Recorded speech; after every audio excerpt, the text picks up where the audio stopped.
It was 3 years ago the Spirit touched me and told me to begin to pray for this man right here, Alexei Navalny. I later found out that my 80-year-old aunt, who's also a praying woman, we had a conversation, and she also informed me that she was also praying for this man continuously. Just today, August 16th, 2024, marks his transitioning. May he rest in power. Alexei Navalny was the political opposition against Vladimir Putin in Russia. He was really fighting a good fight for the people.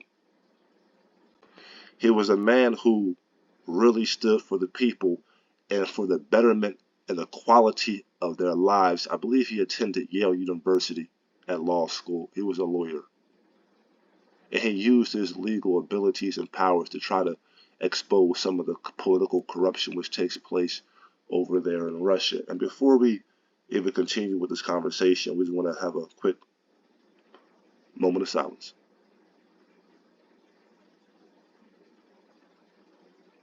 Yeah, it's a sad day when you can eliminate, silence, imprison, poison, kill, mark, and mock your political opposition to the point where they can't even enter the race freely. Now, we are not anti-Russia, not by a long shot. We're pro-Russia because Russia is the Russian people, and we're always for every people in every land. And we don't really care for, on this side of the channel, on how the Russian people are abused at times by the administration of a one Vladimir Putin. And Alexei Navalny was one who stood on that. He put his life on that. He knew he was going to die. They poisoned this man some years ago. They had him in a prison. I believe it was they had him in the jail. Then they transported him all around in different countries. They recently put him in different cities all throughout the Russian country. They recently put him in one of the hardest prisons known to the country, and that's where he passed away. It was a sentence to his death. Now, let me be clear. We do not believe that Russia started the war with Ukraine, and we base that information off of what President Ramaphosa of South Africa spoke. He said very clear, NATO started this war. And based upon our geopolitical observations throughout the years, we will confirm and we agree with President Ramaphosa that it was NATO who began this war indirectly with Russia so they can begin a war in the Ukraine. Okay? So that's what President Ramaphosa said about this Russian and the Ukraine war, that NATO began this.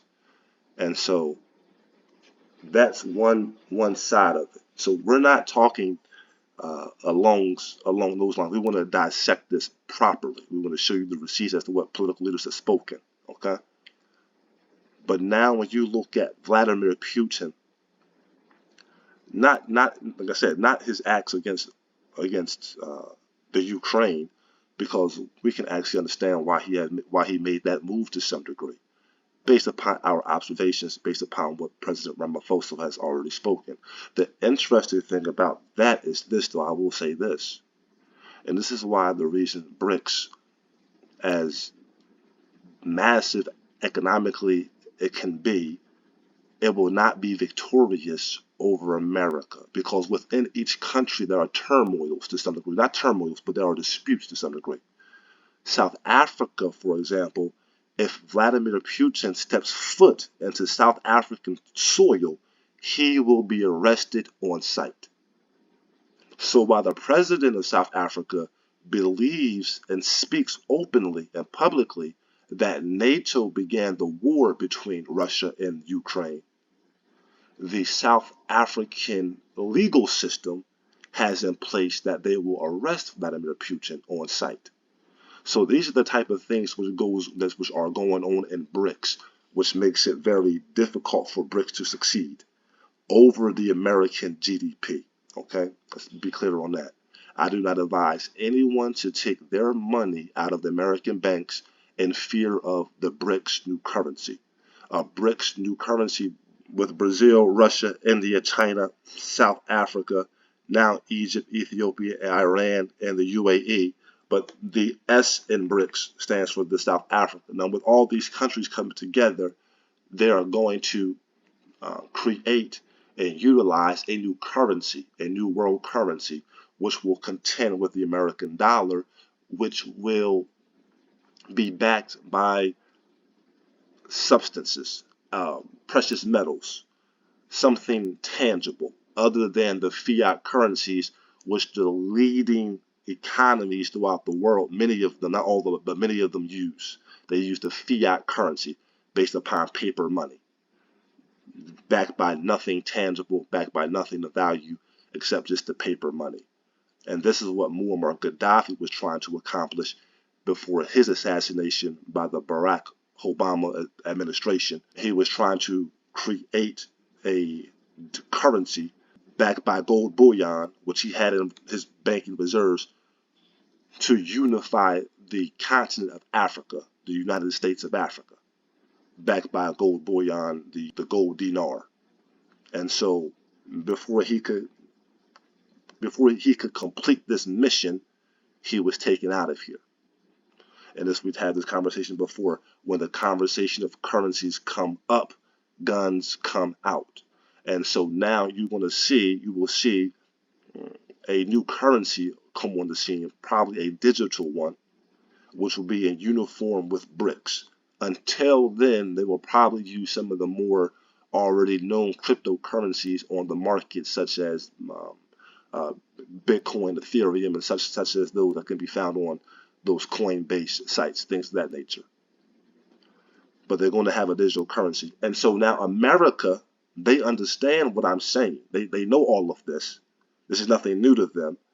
And they are now in the process, or excuse me, not now, but have been in the process of coming up with the Fed now, which is their form of the digital currency. That is actually, the Fed now is their response to the digital currencies like Bitcoin and Ethereum, the ones you found on Coinbase. The BRICS countries, they will temporarily use these cryptocurrencies until they come up with their own currency. And the reason why all the countries, America, from all the countries, from BRICS to all the ones in the Western powers to NATO, the ones in NATO, the reason why they have to use these currencies is because the technology is so advanced that if you do not use them, you will be left behind. The transaction times are phenomenal. You can do banking transaction times within a matter of seconds, all based upon a ledger, which they call their block, their digital block, or I believe it's called the chain block, which is the digital ledger. The chain block, which is the digital ledger. So now all these countries must begin and will have to use these digital currencies in time. So they're all preparing for that. Now, with all that being said, let's get to one more point. The American GDP, it is not going to lose its value. It's not going to go lower than number one. Not until some things have been settled. I can guarantee this. America's GDP will not drop below number one until there are some things which need to be settled within America, believe it or not. And that blood debt, that blood oath that we have discussed is one of the primary reasons why America will remain number one until it is no longer number one. But it will not be the contending currencies which will bring America's economy down or below number one. But it will remain that for a period of time. One of the clear signs we need to be watched out for when you see America's economy or the dollar beginning to lose its true power, beginning to lose its significance, is the shrinking of the economy of Japan. Japan and America, they kind of go hand in hand in this respect. They both have a demographic decline. Japan's economy is number three, was number three for God knows how long.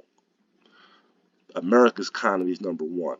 With the number one and number three economy in the world, it's very difficult to contend with them. China and BRICS and Russia, India, South Africa, they know this. They know this. They are not going to have an open, outright attack against China and Japan while they're still at full strength. They don't want that. America, Japan doesn't want that either. But Russia and China really don't want that. But what's going to happen, though, is, or seemingly what's happening is, due to the demographic decline of Japan and the demographic decline of white America. But looking at Japan right now, you're now seeing that their GDP is slipping some. You just saw this matter a few days ago. I believe on January 15th, 2024, it was announced that Germany's GDP has overtaken Japan's GDP, or some say Japan's GDP has taken a dip below German GDP. Okay, so now Japan, after all these years, is now number 4, which is not a big problem for the world stage. For Japan it is, but for the world stage it is not. When you see Japan drop below 10, getting down to the GDP around 15, 20 GDP, or even right about 10, maybe 12, 15, 16, that's when you're going to start seeing some problems with the American GDP and the American economy and the American dollar. It will not necessarily be from them getting off of the oil standard, as we see Saudi Arabia fraternizing with BRICS. It will not be from that, because America has many oil reserves. It's just that simple. That will not be the decline. The decline, we've been studying this for quite some time. It will be the matching, most likely it will be the matching of Japan's declining GDP. And we're already seeing signs of Japan's GDP shrinking and dropping because of her evident demographic decline. Now, like I said before, there's no rush, there's no worries. You need not transfer your money out of the American banks. They're safe, they're stable for the moment. But when you see Japan drop below 10, you should start waking up to this reality and start checking a little bit more quickly now. Stay on tune with this. Because once she drops that low, that means there are the other countries who are higher GDPs. Some of them will not be with the West. Some of them will not be with NATO. Some of them will be seeking to get off of fiat currency reserves. And they will be looking to have their currencies backed by more tangible goods. See, Japan and America are both backed by fiat currencies. That's why they go hand in hand in this fiat wars, if you will, between the BRIC nations who don't want fiat currencies versus the nations who are fully well established, like Japan, America, the UK, Germany, who are on the fiat currency system. Okay? Hope that makes sense. But now, as we conclude, let's take one more look back to Alexei Navalny. This man is a hero. I gotta say that. Yep, I'll say it. I got a lot of heroes within my ancestral realm, from the Alis to the Malcolms to the Martins to the, I go on for days, to the MJs. I got so many heroes in my ancestral track, but I gotta now adopt this man right here as one of my own. And when I found out that my aunt was praying for him simultaneously as I was, I knew that was true. We can recognize a good man. We recognize a good man who had a very good fight against some very, very wicked opposition that tried to silence him. And they did. And they did momentarily. And as he makes this transition from this earth to a new life, to a new birth, a reborning, we did not want this to go overlooked, and we did not want this to be just diminished. Condolences to he and his family, his daughter, and I think that's enough juice that we poured for today.